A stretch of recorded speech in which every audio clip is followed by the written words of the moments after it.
The call came on a Thursday evening, just after the sun had dipped low enough to cast long shadows across my kitchen floor. I was sitting at the table, hands wrapped around a mug of tea gone lukewarm, staring at the quiet hum of my refrigerator as if it might suddenly speak. My phone buzzed against the wood, and when I saw the name on the screen, my stomach tightened in that old, familiar way. My mother.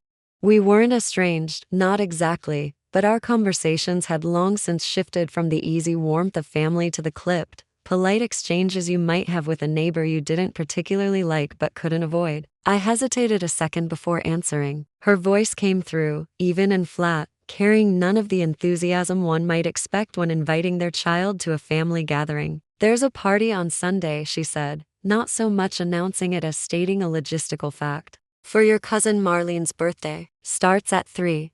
That was it. "No, he'd love to have you there. No, it wouldn't be the same without you. Just the details," dropped like a memo on a desk. I asked how long they'd been planning it. She paused, the faint sound of something clinking in the background, maybe a spoon against a cup. "A couple of weeks," she said. My eyes darted to the calendar on my wall. A couple of weeks, yet she was only telling me now, less than 3 days before the event. I knew better than to read too much into timing, but I also knew my mother. If she wanted me somewhere, she told me early. She made sure I had time to clear my schedule, to prepare, to feel like part of the plan. A late invitation meant one of two things: I was an afterthought, or I wasn't meant to come at all, and this was a courtesy to avoid the accusation that I hadn't been invited. It was a tactic I recognized, offering just enough notice that attendance would be difficult if not impossible, but still technically possible, keeping her on the side of plausible deniability. I asked if there was anything I could bring, a question that in healthier relationships is a polite formality but with her had always been a small gamble. Sometimes she'd assign me something trivial, like napkins, as if to say I wasn't trusted with anything important. Other times, she'd say nothing in a way that implied my contribution wouldn't be missed. This time, there was a brief pause, the faint sound of her exhaling through her nose. "We're fine," she said. "Everything's handled." The words were neutral, but the tone was sharp, deliberate, almost surgical in its precision, a subtle blade sliding between my ribs. I made some noise of acknowledgement, the kind of non-committal hum that could be agreement or resignation, and we wrapped up the call in under 2 minutes. She didn't ask how I'd been. She didn't tell me who else would be there. And yet, as I set my phone down, I knew I would go. Not out of obligation, though there was some of that, but because part of me still clung to the idea that maybe, if I showed up, if I brought something thoughtful, if I played my role quietly and well, I might be allowed to feel, for one afternoon, like I belonged. The rest of the evening, I found myself pacing my small kitchen, the words "everything's handled" looping in my head. She could have said it differently. She could have softened it, made it an invitation to relax rather than a warning to stay out of the way. Instead, it had been said in that cool, clipped tone that told me my presence was, at best, optional and at worst, unwelcome. I went to bed thinking about it, and by morning, an idea had begun to form. If I was going, I wasn't going empty-handed. I would bring something that mattered. Not napkins, not soda bottles, not a store-bought pie. Something that couldn't be waved away with a polite thank you and forgotten. Something with weight, with history. The answer came as soon as I opened my pantry and saw the worn, stained recipe card propped against the back wall: my grandmother's chocolate cake. The one that had been at every childhood birthday, every Easter, every Sunday dinner where the air was thick with laughter and steam from the kitchen. The one my mother herself used to make before she decided such traditions were too much trouble. It wasn't just dessert. It was memory, ritual, the smell of cocoa and sugar and vanilla weaving together into something that could make people stop mid-sentence when it came out of the oven. As I traced my fingers over the faded handwriting on the card, I felt the faintest shift inside me. If she thought I wasn't needed, I would remind her and everyone else what it felt like when I was. I'd make the cake as perfectly as I could, not for her approval, though part of me still craved it, but for myself. To walk in with something undeniably worthy, something that couldn't be ignored. I set out the ingredients, the flour and eggs and cocoa, lining them up like soldiers before a battle. As I measured and sifted, I caught myself thinking about how this cake had been a kind of glue in our family once. People came together around it. They remembered things they hadn't talked about in years. Maybe, I thought, it could do that again or at least remind me of a time when that felt possible. By the time the batter was in the oven, the kitchen was warm with the scent of nostalgia and defiance in equal measure. I stood there, hands resting on the counter, listening to the faint hum of the oven fan and thinking about Sunday. I pictured walking in, the cake cradled carefully in my hands, the way the smell would hit them before I even crossed the room. I imagined the brief, involuntary smiles that good food can draw, even from people determined not to give them. But beneath those thoughts, there was another, quieter one. A question that had no answer yet. What if she found a way to make even this feel unnecessary? I pushed it aside. For now, I had a cake to finish, a plan to carry out, and a role whether she wanted me to play it or not that I intended to fill. By Saturday morning, the kitchen had already become my battleground. The counters were cleared. The old stand mixer stood ready like an old friend I hadn't called on in too long, and the recipe card, the one with my grandmother's neat, looping handwriting. Edges softened by decades of flour dust and kitchen steam, rested propped against the sugar canister. Every time I glanced at it, I thought about the hands that had written it, hands that had kneaded dough, stirred sauces, and wrapped me in aprons that smelled of cinnamon and soap. It had been years since I'd made this cake, not because I'd forgotten it, but because somewhere along the line, it stopped feeling welcome at the table. My mother had shifted towards store-bought pastries, minimalist desserts from upscale bakeries, things with perfectly smooth surfaces and price tags that seemed to matter more than taste. But this cake, it wasn't about precision lines and polished edges. It was about memory, about the way cocoa clung to the air and butter melted into sugar, about the dense, moist crumb that seemed to make even the quietest people sigh with contentment after the first bite. I laid the ingredients out in the exact order I'd been taught: flour, cocoa powder, baking soda, salt, sugar, eggs, milk, butter, vanilla. Each one went onto the counter with deliberate care, like I was preparing an altar. And in a way, I was. This wasn't just baking, it was ritual, and with each step I felt myself slipping into a rhythm I hadn't realized I missed. The clink of the measuring cups, the soft hiss of flour falling through the sifter, the way the sugar crystals caught the light before vanishing into the mixing bowl, all of it stitched me to the past, to a kitchen that no longer existed and voices I'd never hear again. As I worked, I thought about why I'd chosen this cake. It wasn't just that it was good, it was that it carried a story, one my mother would understand even if she never admitted it out loud. This cake was love made visible. It was hours of work that could be avoided by a quick trip to the store, but weren't, because it mattered that it was made by hand. My grandmother used to say that food carried intention. If you rushed it, if you made it without care, people could taste that. But if you poured yourself into it, every stir, every fold, they tasted that too. I cracked each egg with the same care my grandmother had shown me, never rushing, always checking for stray bits of shell. The milk was measured to the exact quarter cup, the cocoa sifted twice for smoothness. When the butter and sugar began to cream together under the steady hum of the mixer, I felt something in my chest loosen, not happiness, exactly, but a calm kind of focus that had been absent for weeks. Halfway through, I realized I was talking softly to myself, the way I used to when I baked with my grandmother. I could almost hear her voice next to mine. Not too much flour at once, dear, let the batter breathe. The memory made me pause, wooden spoon in hand, and for a second I had to blink away the sting in my eyes. It struck me then this cake wasn't just for Sunday. It was for every moment I'd stood in kitchens like this one, learning not just how to bake, but how to care. By the time the batter was ready, it was rich and glossy, the kind of texture you only get when you refuse to cut corners. I poured it into the pans, scraping every last bit with the patience of someone who knows each spoonful matters. The oven door closed with a decisive click, and I set the timer, the heat already warming the room in a way that felt almost like company. While it baked, I prepared the frosting, my grandmother's other secret. No canned, overly sweet topping here. This was a cooked frosting, thickened slowly on the stove until it reached the exact consistency that would spread smoothly without tearing the cake. It was chocolate, yes, but layered with coffee for depth and a pinch of sea salt to make the flavors sing. As I stirred, the steam rose in curling ribbons, carrying the scent of cocoa and cream through the house.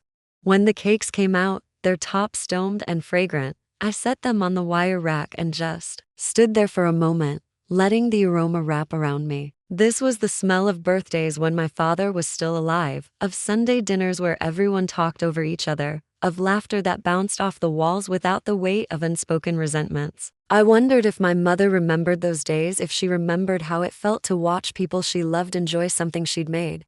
Decorating it was almost meditative. Each layer was brushed lightly with coffee syrup to keep it moist, then coated with frosting so smooth it caught the light like silk. I took my time, not out of perfectionism, but because every careful stroke of the spatula felt like a statement. I still know how to bring something worth having to this family.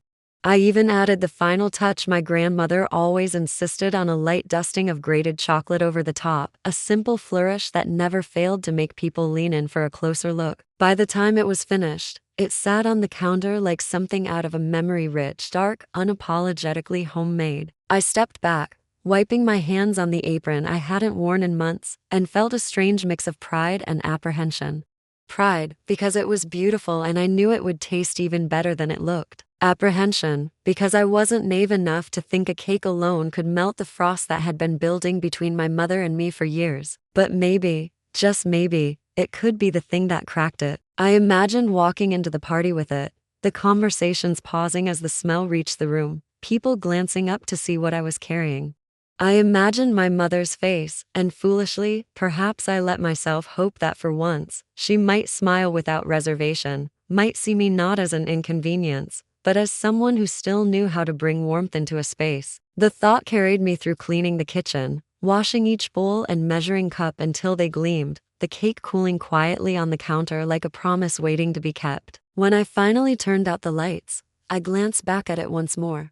Tomorrow, it would travel with me to a house where I wasn't sure I was wanted, but it would go with me all the same, carrying more than just ingredients, carrying every moment I'd ever spent trying to earn a place at that table. And I told myself, as I went upstairs to bed, that even if no one else noticed, I would. Sunday afternoon was gray, the kind of sky that makes everything look slightly dulled, as if the world has been washed in lukewarm water. I stood in my kitchen with the cake box open in front of me, checking every edge of frosting one last time. The surface was smooth, the grated chocolate still clinging in delicate curls to the top. The smell was intoxicating, deep cocoa mingled with the faint warmth of coffee and sugar. It filled the air in a way that made the room feel alive, and for a fleeting moment, I allowed myself to imagine that this was how it would feel to walk into my mother's house, the air shifting, the conversation pausing, a moment of shared appreciation. I placed the cake gently in the passenger seat of my car, buckling the seatbelt across the box like I'd done with fragile deliveries before. The drive wasn't far, 15 minutes if traffic behaved, but each mile seemed to stretch, not with impatience, but with a slow tightening in my chest. I had rehearsed this in my head since Thursday. I'd walk in with the cake cradled in my arms, offer a polite happy birthday, Marlene, find a spot for it among the other food, and maybe, just maybe, my mother would meet my eyes without that assessing distance she'd mastered over the years. The streets were mostly quiet, the kind of Sunday lull where even the traffic lights seemed reluctant to change. When I turned onto her street, I could already see cars lined up along the curb, a sure sign the party was in full swing. My hands tightened on the steering wheel. Arriving after things had started meant more eyes turning toward the door, more potential for that awkward half-second where everyone decides whether to greet you warmly or with polite obligation. I pulled into an open spot to houses down and sat for a moment with the engine off, listening to the faint hum die away. Through the thin winter air, I could almost hear the muffled pulse of voices and laughter spilling from the open windows of my mother's living room. I took a deep breath, reached for the cake, and stepped out, careful to keep it level. The cold bit at my face, but the warmth from the box seeped into my arms, grounding me in the moment. The walk up the driveway was shorter than I remembered. My mother had always kept the front path immaculate, trimmed hedges, swept concrete, but today the sight of it made my stomach knot. I balanced the cake in one hand long enough to press the doorbell. Chimes rang inside, crisp and clear. A few seconds later, the door swung open, and there she was, my mother. Hair styled to perfection, a glass of something pale and sparkling in her hand, and that look, the one she had perfected over decades, settling over her face like a veil. She didn't smile. She didn't even glance at the cake first, as some people might. Her eyes went straight to mine, scanning my expression as if I'd walked into a job interview she hadn't wanted to conduct. Then, deliberately, her gaze traveled downward. It wasn't quick, it wasn't casual. Her eyes moved slowly, taking in my coat, my shoes, the position of my hands around the cake box. It was the same look she'd given me since I was a teenager coming home from school dances, the look that measured and weighed without ever revealing the scale she was using. In her silence, I could almost hear the unspoken checklist.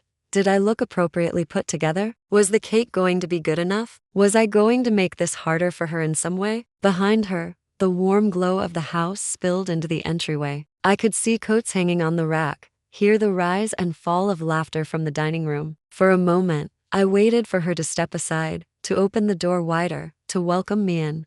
Instead, she stayed exactly where she was, her frame angled just enough to block the view inside. Her eyes flicked once more to the cake. I held it a little higher, offering a small smile, the kind that says I brought something I thought you'd like. It's Grandma's recipe, I said softly, though I wasn't sure why I felt the need to explain myself. She nodded once, the barest dip of her chin, as if acknowledging a piece of trivia she hadn't asked for. And in that pause, in that fraction of a second before she spoke, I understood that whatever words were coming next would carry the same weight as the look she'd just given me. It struck me how different the moment felt from the one I'd pictured all weekend. There was no pause of surprise, no warmth blooming in her expression, no hint of the shared memory this cake was supposed to awaken. Just the cool appraisal of someone deciding, in real time, whether I belonged there at all. I shifted my grip on the box, the edges pressing lightly into my palms. In the background, I heard a burst of applause from somewhere inside, maybe a toast, maybe someone telling a joke. Life was going on, fully in motion, just beyond the door she hadn't yet opened wide enough for me to step through. The seconds stretched. She opened her mouth slightly, as if to speak, then closed it again, taking another measured sip from her glass. I could feel the balance of the afternoon teetering here, on this threshold, suspended between what I had hoped for and what I feared was about to happen. And that was when I realized, she wasn't just looking at me. She was deciding what role, if any, I was going to play in this gathering. I tightened my grip on the cake, bracing myself for the words I could already feel forming in the cold space between us. Her eyes didn't leave mine when she finally spoke, and for a brief moment I thought, or maybe hoped, that what would come next would be something benign. Maybe an observation about the cake, a question about my drive over, even a small acknowledgement of the effort it must have taken to carry it all this way without a dent in the frosting.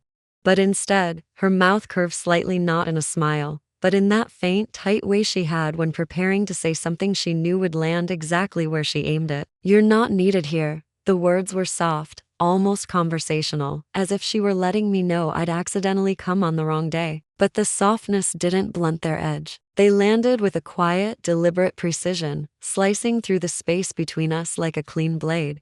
I felt the meaning before I fully processed the sound. For a second, I wasn't sure I'd heard her correctly. The noise from inside, the laughter, the scrape of chairs against the floor filled the pause that followed, making the moment feel unreal. I blinked once, gripping the cake a little tighter, the cardboard edges pressing harder into my palms. What?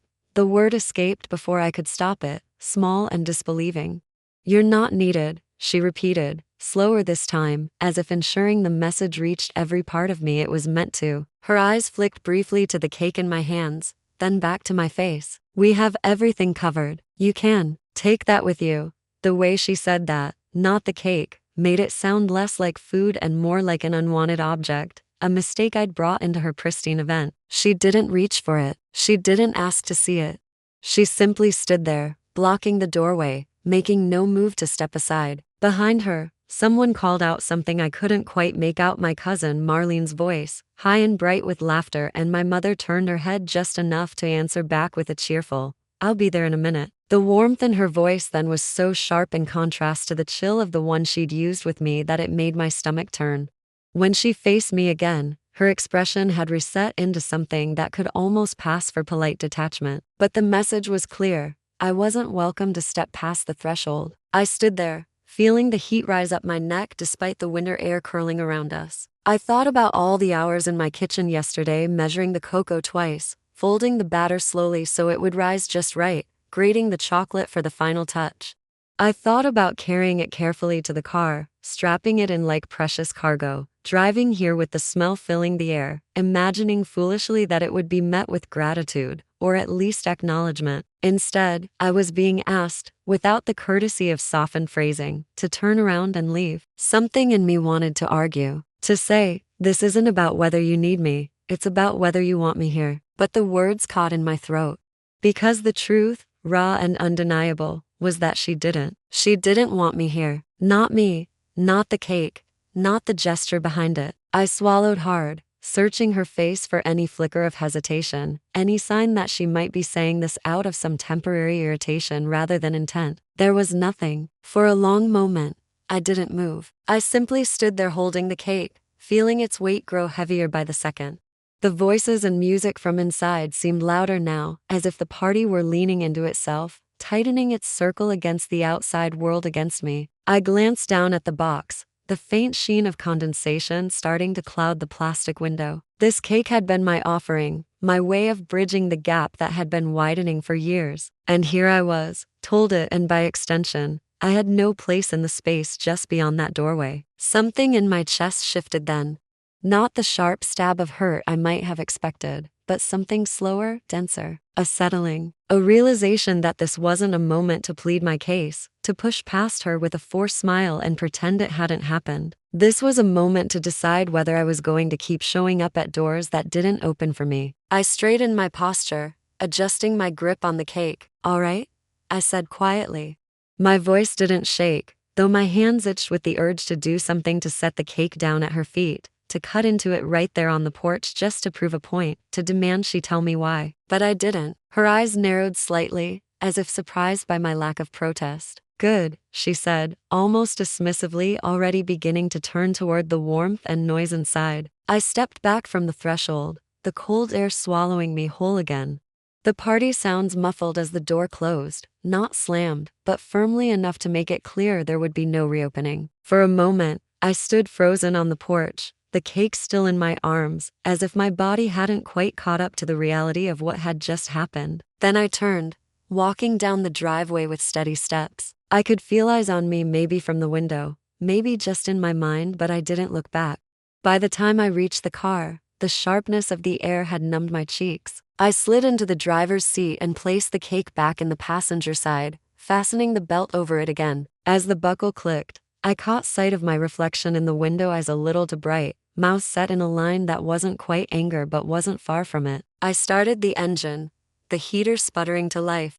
The smell of the cake filled the small space between us, warm and rich, a reminder that not all things made with care find the home they're intended for. As I pulled away from the curb, the street fell quiet again behind me, and somewhere between my mother's driveway and the first stop sign, the hurt began to harden into something else entirely, something that would follow me all the way home and settle beside me at my kitchen table.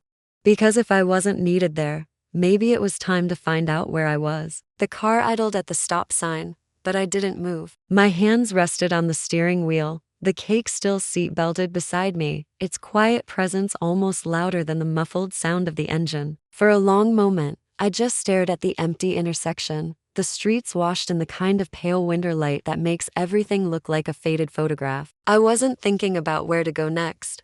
I wasn't even fully processing what had just happened. Instead, there was this heavy, almost oppressive stillness in me, the kind that follows a sharp blow when your body is still deciding whether to react with pain or with something colder. I could still hear her voice, not the words themselves now, but the tone, that clean, measured finality. And I could still see the way her eyes had moved over me, that slow, deliberate scan that landed like a verdict. The door had closed behind me without a slam, but that almost made it worse. A slam would have been passion, anger, something to fight against. This had been nothing but certainty, a quiet, calm exile. And in the silence of my car, that certainty echoed, not in a loud, dramatic way, but like a whisper that repeats until you can't tell if it's coming from outside or from somewhere inside you. Not needed. The phrase expanded in my mind, filling all the spaces it could reach.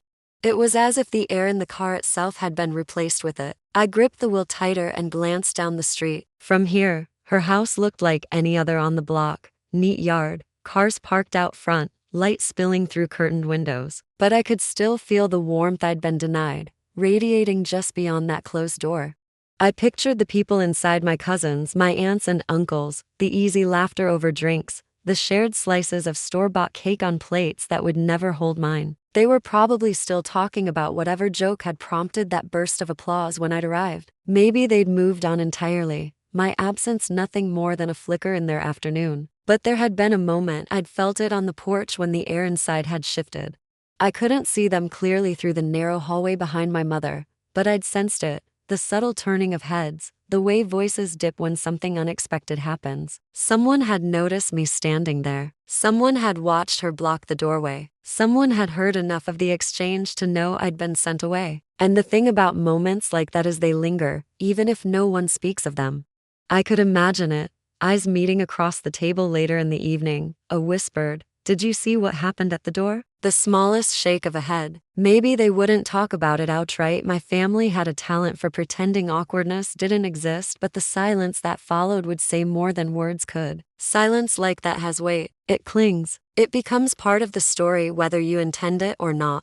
I thought about the looks on the faces of whoever had been close enough to the hallway to see me, maybe Marlene herself, maybe one of my other cousins. Were they embarrassed for me? Uncomfortable? Relieved it wasn't them? In families like mine, everyone understands that exclusion is contagious. Align with the wrong person and you risk catching it yourself. That awareness, that unspoken understanding that people had seen stayed with me as I finally eased my foot off the brake and let the car roll forward. The road curved away from her house, and with each turn, the noise of the party faded until there was nothing but the hum of the tires and the faint rattle of something in my glove compartment. But inside, the silence hadn't gone anywhere. It wasn't just the absence of her voice now, it was the absence of mine. I'd said almost nothing in response to her dismissal. No argument, no raised voice, no plea for explanation. I had simply stepped back, turned, and walked away. And that quiet, my quiet, was speaking for me now in a way I hadn't expected. Because if I'd fought, it would have been another story entirely. Fighting gives people something to point to, something to dissect later. But leaving without a scene leaves a different kind of mark. It unsettles. It forces people to fill in the blanks themselves, to wonder what you're thinking, what you might do next. By the time I reached the main road, I realized that silence wasn't weakness here. It was a choice, one I hadn't made consciously in the moment, but one I could make use of now. I glanced at the cake in the passenger seat. Its weight was still solid, the frosting still perfect under the clear plastic window. It had been meant to sit on her dining room table, to be sliced and shared among people who might have smiled politely while eating it. Instead, it was here with me untouched. And something about that felt less like rejection and more like potential. The idea wasn't fully formed yet, it was just a small, insistent spark, but it sat in me as I drove past the strip of shops near my neighborhood. The bakery, the florist, the little boutique that sold handmade candles. Places where people valued what was made with care. Places where this cake might belong. Still, I didn't stop. Not yet. I went home, pulling into my driveway and sitting there for a long moment before cutting the engine. The silence of the car followed me into the house, where the faint scent of cocoa from yesterday's baking still hung in the air. I set the cake on my kitchen counter, the same spot where I'd placed it the day before when it had been nothing more than a work in progress. I stood there, looking at it, and let the weight of the afternoon settle. This wasn't just about a cake, or even about my mother. It was about every time I'd shown up, every time I'd tried to bridge the distance, only to be met with that same cool detachment. And as the hours passed, that silence, the one that had begun on her porch, grew sharper in my mind. It was no longer just the absence of welcome. It was a pause before action. I didn't know it yet, but that pause would be the space where the first threads of my plan began to weave themselves together. When I finally moved from the kitchen, it wasn't out of defeat. The cake still sat there in its box, pristine, the air around it carrying that rich scent of cocoa and coffee. The first time I looked at it after setting it down, I half expected it to look smaller, diminished somehow, after being told it didn't belong. But it hadn't changed at all. It was still the same cake I'd poured hours into making. The rejection hadn't taken anything from it, it had only shifted what it could mean. I walked to the front window, pulling the curtain back just enough to see the quiet street outside. My car was still parked in the drive, its engine cooling with the faint clicks you can only hear when the world around you is otherwise still. The sky had that dull, winter grayness, but there was no snow, No rain, nothing to demand I stay inside. I could have left the cake there on the counter, made a cup of tea, and let the day slip into another evening of muted routine. That's what I had always done in moments like this: absorb the sting quietly, carry it until it faded, pretend it didn't matter as much as it did. But something in me was resisting that old instinct. I thought about the walk down her driveway, not rushed, not stumbling, but deliberate. Each step had been steady, each movement measured. It hadn't felt like running away even then. It had felt like withdrawing from a game I hadn't agreed to play under those rules. And now, standing in my own kitchen, I realized that leaving hadn't been an ending at all. It had been an opening. I moved back to the counter and lifted the cake box lid just enough to let more of the scent escape. The frosting still held its perfect sheen. The grated chocolate still sat in delicate, deliberate curls. I thought about all the people at that party who wouldn't taste it now, the way their conversations might have paused when they realized I wasn't coming back. Maybe they wouldn't say anything aloud, but the absence would be noticed. People notice when something expected doesn't arrive, even if they never admit it. I carried the cake into the dining room and set it down in the center of the table. The light from the overhead fixture made the chocolate shavings glisten faintly. I sat across from it, leaning forward, elbows on the table, studying it the way you might study a map before a journey. The easy thing would have been to cut into it right then, take the first slice for myself as some small act of reclaiming it. But the more I looked at it, the more I knew that wasn't what I wanted. Eating it alone would be temporary satisfaction, a private rebellion no one else would ever see. And this wasn't about private gestures anymore. The sting of her words, the look in her eyes, they had planted something that wouldn't be soothed by quiet, unseen victories. I wanted the rejection to mean something. I wanted it to have a consequence that wasn't just me licking frosting off a fork in my kitchen. I thought again about the street I'd driven down on the way home, the row of small businesses near the main road, the bakery, the florist, the boutique. I remembered the way the warm light spilled out of their windows even on overcast days, how people stepped in and out carrying boxes, bags, flowers. Those were places where something handmade was valued, where the person who made it was valued. The idea began to take shape. I could share the cake, not with friends or family, but with someone who'd look at it and see what it was, not just a dessert, but a work of care and craft. Someone who'd appreciate it without the weight of history between us. I stood up, pacing slowly around the table, the cake always in view. This wasn't about salvaging the afternoon. It was about redirecting it entirely, about taking the energy she'd tried to dismiss and turning it towards something that might grow instead of wither. The word retreat kept coming to mind, but it didn't feel right. Retreat implied losing ground, giving up territory. What I'd done at her doorway, stepping back without argument, hadn't been loss. It had been preservation. I hadn't walked away because I couldn't stay. I'd walked away because staying would have cost me more than it was worth. And here, in my own home, with the cake safe and untouched, I still had everything I'd brought to that moment. Nothing had been taken from me. I imagined her telling someone later, maybe in the kitchen while pouring another drink, that I'd left with the cake. I could hear the faint, dismissive tone, the quick shift back to lighter conversation. But what she wouldn't know, what she couldn't know, was that leaving with it had been the start of something she wouldn't see coming. I pulled my phone from my pocket and placed it next to the cake on the table. My thumb hovered over the screen for a moment before unlocking it. I didn't scroll to my contacts. Instead, I opened the camera. The light was good enough. I angled the box lid back, shifted the table runner out of the shot, and took 3 photos, one from above, one from the side to catch the frosting layers, one close enough to show the fine dusting of chocolate on top. The images were crisp, clear, almost as rich as the cake itself. For a moment, I simply looked at them, letting the idea settle into something solid. I could post them. Not with bitterness, not with any mention of where the cake hadn't ended up, but with the simple offer: fresh chocolate cake, homemade, available today. No drama, no story, just a quiet presence in the world, waiting for someone to see it and understand what it was worth. That was the thing about leaving her house. I hadn't left empty-handed, and I wasn't going to keep my hands closed around this. The retreat, if that's what it was, had brought me back to my own ground. And from here, I could decide exactly what to do next. I reached for the phone again, my fingers already moving toward the gallery to choose which photo to post. The caption was forming in my mind, brief, factual, but with just enough to make someone look twice. I didn't know yet where it would lead, But I knew one thing with complete clarity. This cake was going to be seen, tasted, and remembered. Just not by the people who had told me I wasn't needed.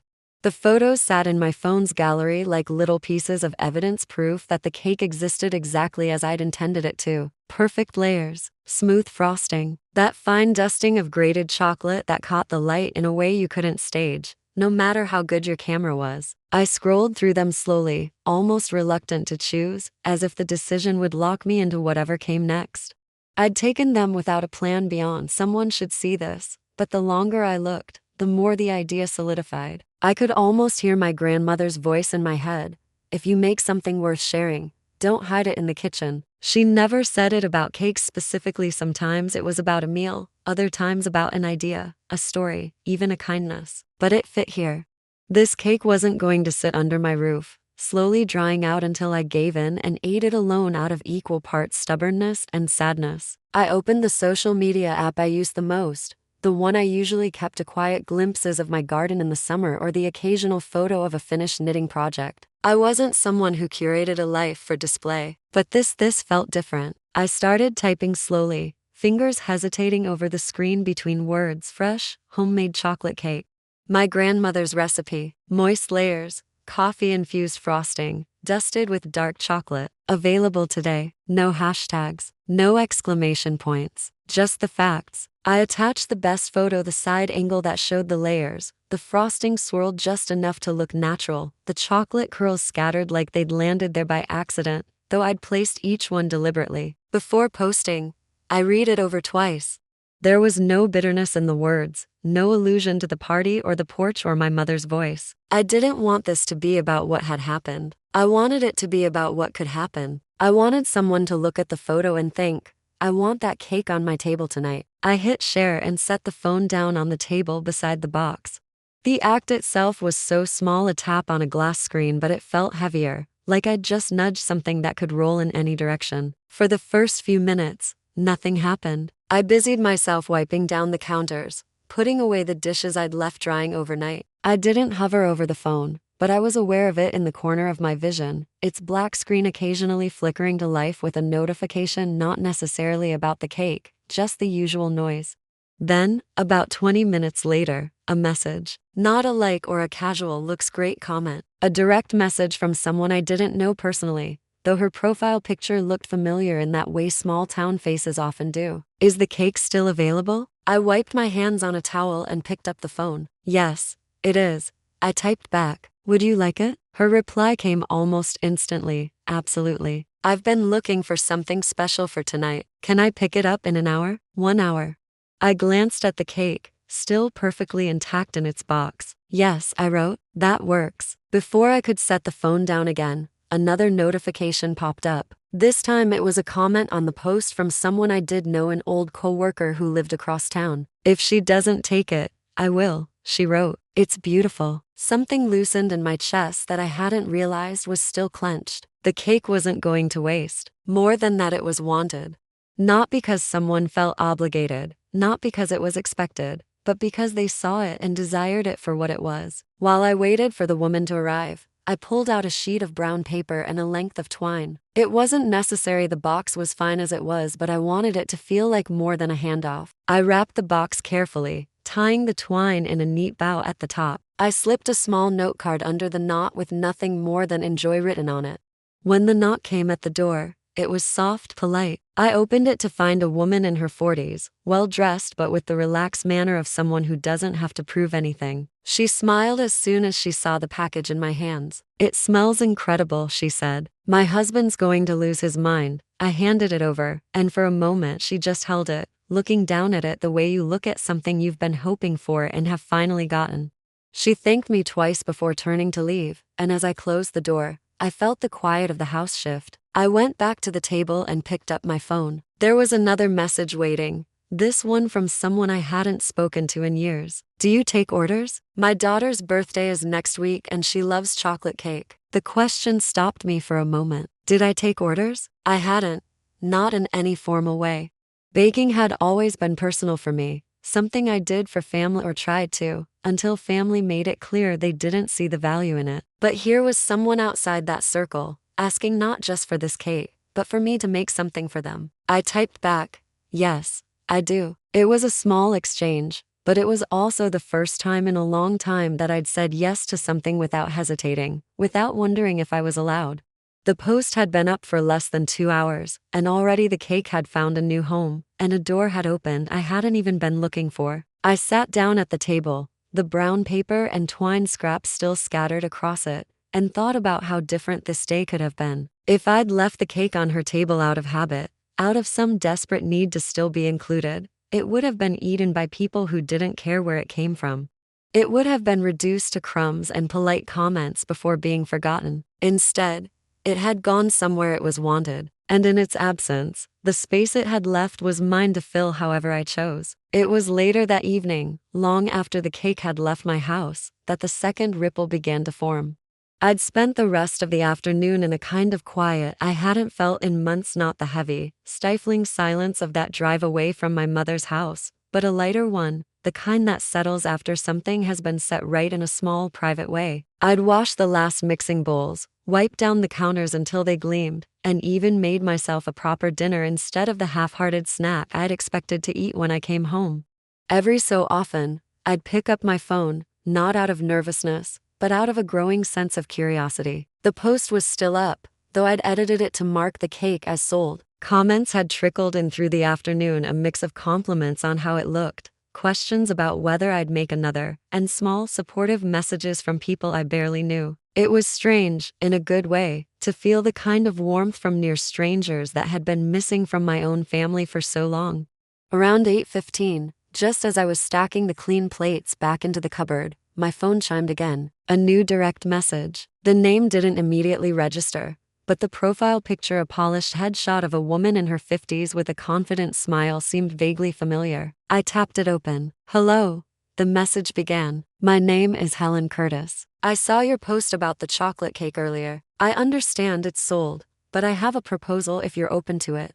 I frowned slightly, leaning against the counter. I knew that name. It took a few seconds, but then it clicked. Helen Curtis owned one of the largest event planning companies in the county. Her business handled everything from corporate galas to high-end weddings. I'd seen her name in the paper more than once, usually attached to charity fundraisers that made the society pages. I typed back, "Hello, Helen. Yes, the cake is sold, but I'm curious, what did you have in mind?" Her reply came quickly, as if she'd been hoping I'd respond right away. "I'm catering a private dinner for a client next weekend, small, intimate, but very important. I've been looking for a dessert that feels both homemade and elevated. When I saw your cake, I thought it was exactly what I've been searching for." I read the message twice, my pulse picking up just slightly. She continued, "Would you be willing to make for the event? I can pay your price, of course, plus extra for the short notice." I stood there, the phone warm in my hand, thinking about how this had all started, me walking away from a party I wasn't welcome at, carrying the cake like a shield. Now, less than 24 hours later, the same cake had led to this conversation, not with a neighbor, not with a friend of a friend, but with someone whose client list included names I'd only ever read in print. "Yes," I typed, before I could second guess it. "I'd be happy to." Helen's next message was all business, but not cold. She explained the details. The dinner was for a visiting author whose latest book had been featured on national talk shows, someone with a reputation for appreciating fine food. There would only be 10 guests, but every element of the meal had been planned down to the last detail.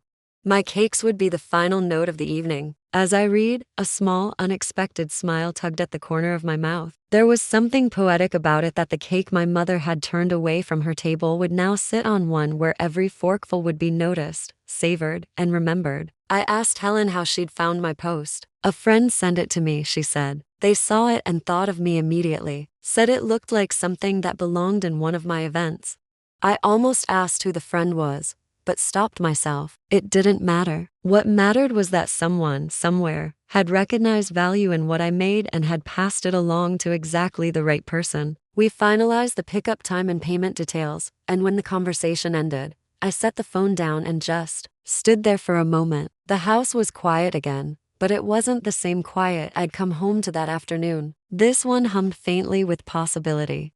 I thought about my mother's words, "You're not needed here," and how small they felt in comparison to what had just happened. It wasn't that they no longer hurt, it was that they didn't define the moment anymore. They had become the first stone dropped into the water, the one that made the ripples that had led, somehow, to this. And there was something else too. A part of me had always kept my baking close, like a personal language only a few people could speak. Sharing it with strangers had felt risky, almost exposing. But now, looking at what one simple post had set in motion, I realized that maybe it was never meant to stay behind closed doors. That night, before bed, I pulled out my grandmother's recipe box, the old wooden one with the brass hinge, and flipped through the cards. Lemon pound cake, spiced apple tart, almond biscotti. Each one carried a memory, a story, a room full of faces. I thought about how many of them I could bring back to life, not for the people who took them for granted, but for the ones who would light up when they saw them on the table. By the time I turned out the light, I knew the next week wouldn't just be about the cakes for Helen Curtis. It would be the beginning of something else entirely, something my mother could neither gatekeep nor take away. And though I didn't plan it, I knew this much: if she ever found out where that order came from, it would change the conversation between us forever. The week between Helen's message and the dinner passed in a way I hadn't experienced in years, with a sense of anticipation that didn't feel heavy or anxious, but electric. Every morning I woke up with the same thought: you have work to do, and for once, it wasn't the kind of work that drained me before I'd even begun. This work filled me up before the first measuring cup hit the flour. Helen had been precise in her instructions. She wanted 2 identical chocolate cakes, the same as the one in my post, down to the grated chocolate on top. But she also wanted something extra in the presentation. Not overdone, not fussy, elegant, but clearly homemade. She'd said over the phone, her voice carrying that confident decisiveness of someone who knows exactly what she's paying for. I could tell she trusted me to interpret it, and that trust felt like a gift in itself. I shopped for the ingredients with a care I hadn't given to groceries in years. Not the bargain cocoa powder from the supermarket this time, but the deep, rich Dutch process variety from the specialty shop downtown. Fresh eggs from a local farm stand, cream so thick it clung to the spoon before melting away. I even splurged on a small bottle of real Madagascar vanilla, the kind my grandmother used to hoard and ration for special occasions. The night before the event, my kitchen became something between a laboratory and a memory. I moved methodically, measuring, sifting, folding, but there was nothing mechanical about it. Every movement had intention. The batter was so smooth it glistened under the light. When the cakes went into the oven, the smell filled the entire house, curling into the corners like it belonged there. By morning, both cakes were cooled, frosted, and resting under their covers. I had dressed them simply but with precision, a clean sweep of the spatula to create soft waves in the frosting, a halo of chocolate curls at the center, and the lightest dusting of cocoa just before sealing the box. Each was tied with a length of deep brown satin ribbon, nothing flashy, but enough to make opening the box feel like unwrapping something meant to be remembered. Helen had arranged for me to deliver them directly to the venue, not her office, not her kitchen. The dinner was being held at a restored historic home in the heart of town, the kind of place you see in magazines but never expect to walk into unless you're on the guest list. I wasn't. But as I carried the cakes up the wide front steps that afternoon, I didn't feel like someone intruding. I felt like someone bringing something essential. The door opened before I could knock twice, and a tall man in a crisp white shirt, a chef, by the look of him, stepped aside to let me in. "These are from..." He glanced down at his clipboard. "You're the baker?" "Yes," I said, shifting the weight of the boxes in my arms. He led me through a wide hallway into the dining room, where a long table stretched beneath a chandelier that spilled warm light over polished silver and crystal. The place settings were precise to the inch. At the far end, Helen was standing with 2 assistants, going over a seating chart. She turned as soon as she heard us, and the smile that broke across her face told me everything I needed to know about whether she was pleased. "They're perfect," she said, crossing the room to take one of the boxes from me herself. She set it on a sideboard and lifted the lid, her eyes narrowing slightly, not in criticism, but in the way someone does when they're savoring a detail. "Exactly like the photo. Better, actually. The smell." She shook her head slightly, almost amused. "You're going to have people talking about dessert before they've even finished the first course." Her assistants moved quickly, setting the cakes on matching stands at either end of the table, just far enough from the candles that the frosting wouldn't soften. Standing there, watching them place what I'd made among all that deliberate beauty, I felt a strange shift inside me. These cakes didn't look out of place here, and by extension, neither did I. Helen pulled me aside as I was gathering my things to leave. "I've been in this business a long time," she said, lowering her voice just enough to make it feel like a confidence. "You can tell when something's been made for money and when it's been made for pride. These, you made for pride. That's why people will remember them." I didn't know what to say to that except, "Thank you," but the words felt too small for what I meant. I left before the guests arrived, but as I walked down the steps, I imagined the evening unfolding, the low murmur of conversation over the main course, the way heads would turn when the cakes were carried in, the pause as the first slices were served and the forks were lifted. I imagined that first bite, the way the coffee and the frosting would surprise them, the way the richness would linger just enough to make them glance toward the sideboard to see if there was more. By the time I got home, my phone had already chimed with a new message from Helen. "Dessert was a triumph," it read. "We'll talk soon." Just beneath it was another notification, a follow request from someone I didn't know, but whose bio identified them as the owner of a well-known local wine bar. I set the phone down and sat at the kitchen table for a long while, the quiet humming around me. I thought about how, 1 week ago, I'd stood on my mother's porch with this very cake in my hands, told I wasn't needed. And now, those same cakes had sat at the center of a table where every detail mattered, where nothing was included unless it added to the whole. It wasn't lost on me that my mother still didn't know about any of this. She would eventually. And when she did, the conversation would be different, not because I wanted it to be vindictive, but because she would finally understand something she'd refused to see. I had never been unnecessary. She just hadn't known where to look. That night, I washed the last of the ribbon scraps into a drawer and set my grandmother's recipe box back on the counter. It was no longer just a relic of the past. It was the beginning of a future I hadn't known was waiting for me. And I was ready to see where it could go. The first message after Helen's came in just before midnight, long after I thought the evening's glow had settled into quiet. I had been sitting on the couch with a blanket over my legs, half watching an old film, still tasting the satisfaction of the day like a lingering sweetness. The phone buzzed on the coffee table, and for a moment I almost ignored it. But the name caught my eye, a man I didn't know, but whose profile revealed him as the owner of a wine bar that had become one of the town's darlings in recent years. "Helen spoke very highly of your cakes tonight," the message began. "We're hosting a private tasting in 2 weeks and would love to feature a dessert course with something from you. Could we meet to discuss?" I stared at the words for a moment, letting them settle in. It wasn't just another order, it was an acknowledgement that my name, or at least my work, had been mentioned in the kind of room where reputations are made quickly. I typed back a simple yes, I'd be glad to, and set the phone down, feeling that strange mix of disbelief and inevitability I'd been carrying since this whole thing began. By morning, the post I'd made days ago, the one that had started all of this, was still circulating. Friends of friends had shared it, not because the cake was still available, but because they liked the photo, or the idea of something that looked like it had been made in a real kitchen instead of a factory. I woke up to 3 more messages. One from a woman planning her daughter's engagement party, another from a small cafe owner looking to add a weekend special, and a third from someone who didn't even live in town but wanted to know if I ever shipped.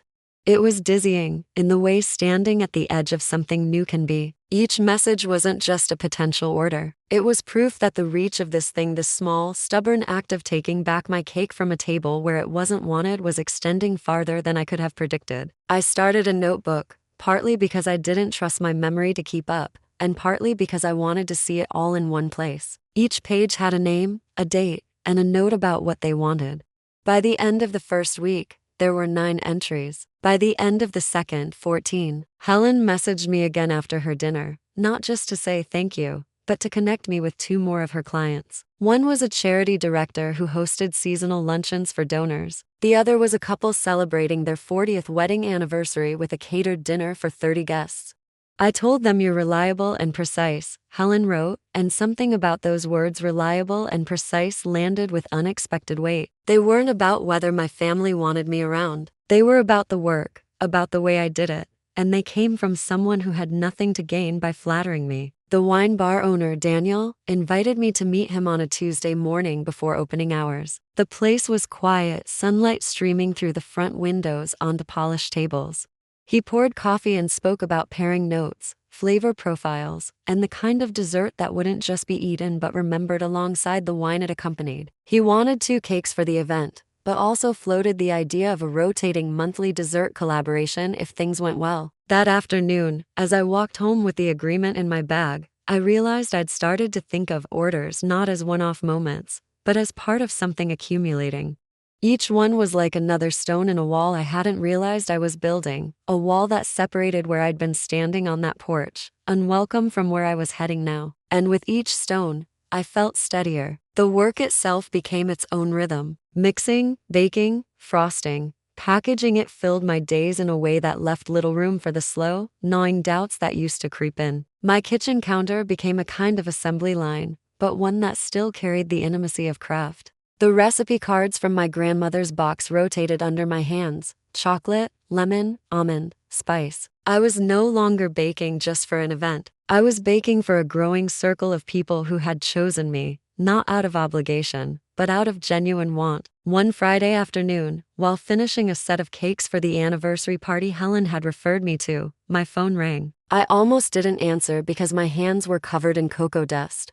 But the voice on the other end was a reporter from the local lifestyle magazine. She'd heard my name from multiple people in the past 2 weeks, she said, and wanted to feature me in their local artisans column. I agreed, of course, though part of me still marveled at how quickly this had shifted. Less than a month earlier, I had been invisible to the very people now calling me an artisan. The orders kept stacking.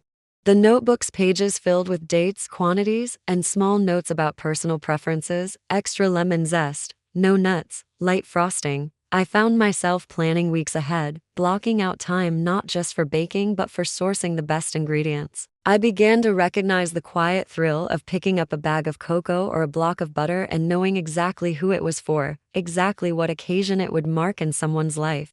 And yet, in the background, there was always that awareness that it had all begun because someone told me I wasn't needed. If she ever asked me about it, I wasn't sure what I'd say. Not yet. Because this wasn't about rubbing it in her face. This was about building something solid enough that the next time someone tried to close a door on me, it wouldn't matter. There would be other doors. There already were. By the start of the 4th week, I had more work than I could comfortably handle alone. I began to think about help, not a full staff, but someone to wash pans, prep ingredients, tie ribbons. The idea of paying someone to work alongside me, of my kitchen becoming a place where more than one set of hands moved with purpose, felt like another quiet milestone. The dominoes kept falling, each one tipping the next in ways I hadn't expected. A cake at a private dinner led to a wine bar tasting, which led to a calf special, which led to an article, which led to more names in the notebook, more dates circled on the calendar. And somewhere along the way, I realized I no longer thought about that porch as the defining image of this season in my life. Now, when I pictured myself, I saw my hands smoothing the final layer of frosting, tying the last ribbon, placing the finished cake in a box that would be opened by someone whose eyes would light up, someone who would take the first bite and know without me having to explain that it had been made with care. That was the status I had now, not the one my mother had denied me, the one I had claimed for myself. It was almost 6 weeks after that afternoon on her porch when I first felt the change in the air. By then, the notebook on my counter had grown thick with pages, names, dates, requests. Some customers had already come back for second and third orders. The wine bar collaboration had taken off. The cafe's weekend special sold out to Saturdays in a row. Helen's clients kept referring me to people in circles I'd never been part of before. My kitchen no longer felt like the quiet, hesitant space it had been. It was alive with motion and purpose. I hadn't told her any of it, not because I was guarding a secret out of spite, but because the truth had grown too big to hand over in casual conversation. Explaining it would have required me to start with the sentence, "You told me I wasn't needed," and I wasn't ready to hear her deny or downplay it. I didn't need her permission to acknowledge what had happened or what it had led to. The way she found out was almost cinematic in its inevitability. It was a Thursday afternoon when my phone rang. The name on the screen wasn't hers. It was my cousin Marlene, the same cousin whose birthday had been the reason for that infamous party. We hadn't spoken much since then, though we'd exchanged polite messages on social media. I answered, and her voice came through bright, but edged with something else. "You've been busy," she said, without even a hello. I laughed softly. "You could say that. I don't have to," she replied. "Your cakes are all over town. Helen Curtis had them at some big dinner last month. And then Daniel at the wine bar was talking about you last week when I was there with friends. And now," she paused, clearly enjoying the build-up. "Now the Historical Society's spring fundraiser is serving one of your lemon torts as the centerpiece dessert. You're everywhere." I could hear it in her voice, admiration, yes, but also the faint thrill of knowing she was holding a piece of news that had already begun to travel. "Word gets around," I said. "Oh, it has," she said. "And it got to Aunt Linda yesterday." The words landed differently than I expected. I'd thought about this moment more times than I could count. Imagine the ways she might hear, the expressions she might make, the lines she might throw back at me. But hearing Marlene say it so casually, as if it were just another piece of family gossip, took some of the sting out of it. "How'd that happen?" I asked. Marlene chuckled. "She was at a luncheon at the country club. Helen was there, of course, and she started talking about the dinner you did for her, going on about the cake like it was a work of art. Apparently she said, and I quote, 'I don't know where she's been hiding, but she's the best baker I've ever worked with.' And someone at the table mentioned your name, and, well, Aunt Linda didn't say much, but according to my mom, she went very quiet. You know how she gets that look when she's working something out in her head?" I knew exactly. That night, I pictured the scene over and over, her sitting at a table among her peers, hearing my name paired with praise that couldn't be brushed aside as politeness. Hearing my work described as something exceptional, not by me, not by a relative who might be biased, but by someone whose opinion in her social world actually carried weight. For 2 days, I heard nothing from her. No calls, no messages. But that wasn't unusual. We'd gone longer without speaking before. Still, there was a current running under everything I did, tying ribbons on boxes, sifting flour, taking another order over the phone, the quiet knowledge that she now knew. It was the following Sunday when she finally called. I was in the middle of frosting a cake for a Monday morning pickup when her name lit up my phone. For a moment, I considered letting it go to voicemail, but something in me, curiosity, maybe made me wipe my hands and answer. Her voice was different, still measured, still careful, but lacking the clipped sharpness it so often carried. "I heard you've been baking a lot lately," she began. Not a question. "I have," I said simply. "And selling them," she added, as if to confirm her intel. "Yes." There was a pause, and in it I could hear her working through the next part. "Helen Curtis seems to think very highly of you." I kept my tone even. "She's been a great client." Another pause. "It sounds like you've been very busy." "I have," I repeated. "Busier than I've ever been." Something about saying it out loud to her in those exact words was unexpectedly satisfying. Not in a spiteful way, but in a way that drew a clean line between then and now. Between that porch and this kitchen. She didn't apologize. I hadn't expected her to, but she didn't deflect either. Instead, she said, "Well, that's good. I'm glad you found something that works for you." It wasn't much, but coming from her, it was more than I'd anticipated. And maybe that was the point, that I didn't need more. I didn't need her approval stamped across what I was building. The orders, the clients, the growing list in my notebook, those were the approval that mattered now. We ended the call without making plans to see each other. I set the phone down, turned back to the cake, and smoothed the frosting into a final, perfect curve. It struck me then that I hadn't told her the most important part, that none of this would have happened if I hadn't taken that cake back from her doorway. That the moment she thought she was pushing me away had been the same moment I stepped into something far larger than the space she was willing to give me. And maybe I never would tell her. Some truths don't need to be spoken to be felt. Because now she knew, whether she admitted it or not, that I was needed somewhere. Just not where she'd imagined. It was another 2 weeks before I saw her in person. Not at a party, not by accident in the grocery store, but because she asked to drop by. The message came mid-morning, short and almost businesslike. "I'll be in your area this afternoon. Thought I might stop in." There was no mention of why, but I knew she didn't make casual visits. If she was coming here, It was because she'd decided something needed to be said face to face. The kitchen was warm from the oven when she arrived. I'd been working on 2 orders for the weekend, a carrot cake with cream cheese frosting and a batch of almond biscotti cooling on a rack. The air was thick with the scent of cinnamon, sugar, and butter. When I opened the door, she stepped in with that same sharp, assessing glance I'd seen all my life, but there was something else under it now. Caution, maybe. She looked around as she walked in, her eyes flicking over the counter, the cooling racks, the row of ribbon-tied boxes stacked neatly on the table. "You've been busy," she said, the same words she'd used over the phone, but this time they landed differently. "I have," I replied, wiping my hands on a towel. "It's been a good couple of months." She didn't sit down right away, just lingered near the counter, scanning the space like she was piecing together a puzzle. "I've heard quite a bit about what you've been doing," she said finally. "Helen Curtis mentioned you again last week. And that wine bar fellow Daniel? He was at the club and spoke very highly of your work. People seem to be talking." I nodded, neither confirming nor denying more than necessary. "It's kept me busy," I said again, letting the repetition do the work of ending the sentence. She glanced at the carrot cake on the cooling rack, then back at me. "It's impressive," she said, the word tasting unfamiliar in her mouth. "I didn't realize," she trailed off, searching for the next part. "I didn't realize you were doing it at this level." I leaned against the counter, meeting her eyes. "You wouldn't have," I said. "You haven't been here." The silence that followed wasn't hostile, but it was heavy. She didn't flinch, but she also didn't argue. We both knew the truth in what I'd said.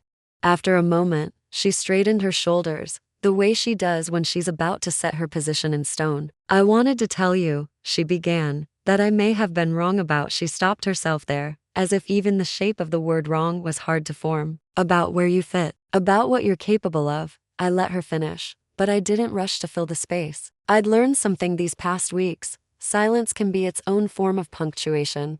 She shifted slightly, glancing at the biscotti, then back at me. "I suppose I didn't see the value. Not the way others clearly do." That was the opening. Not to gloat, not to twist the knife, but to finally place the truth between us, where it belonged. "You told me I wasn't needed," I said, my voice even, calm. "And maybe you were right, not there. Not in that room, not in that moment. But you were wrong if you thought that meant I wasn't needed anywhere." Her lips pressed together, but she didn't look away. I continued, still steady. "That day on your porch was the first time I stopped trying to prove myself in a place that didn't want me. I took what I had, what I knew how to do, and put it somewhere it could matter. And it did." I gestured slightly toward the boxes on the table, the cooling racks, the notebooks stacked neatly by the window. "This isn't about being needed by you anymore. It's about being wanted by the people who see the value without having to be convinced. That's where I belong." She stood very still, her hands clasped loosely in front of her. I couldn't tell if she was bristling or absorbing it, but for once she didn't try to change the subject or redirect the conversation. "I see," she said at last, her voice quieter than I'd expected. Then, after a pause, "Well, I'm glad it's working for you." That was as close to an admission as I would get, and I didn't need more. Not now. I walked her to the door, and as she stepped outside, she turned back once, her eyes landing briefly on the carrot cake cooling on the counter behind me. "It smells wonderful," she said, almost as an afterthought. "It's for someone who'll appreciate it," I replied, not unkindly, but with enough weight that I knew she'd hear what I meant. She nodded once, then walked down the path to her car without another word. When the door closed behind her, the kitchen seemed warmer, the scent of cinnamon and sugar wrapping around me like a shield. I stood there for a moment, listening to the quiet hum of the oven, feeling the solid ground under my feet. Her visit hadn't been about reconciliation, not really. It had been about recognition, about her realizing that the person she'd dismissed was now standing in a space she couldn't take credit for and couldn't control. And that was enough for me. Because in the end, I didn't need her to rewrite the past. I just needed to stand in the present and know, without question, that I had put everything exactly where it belonged.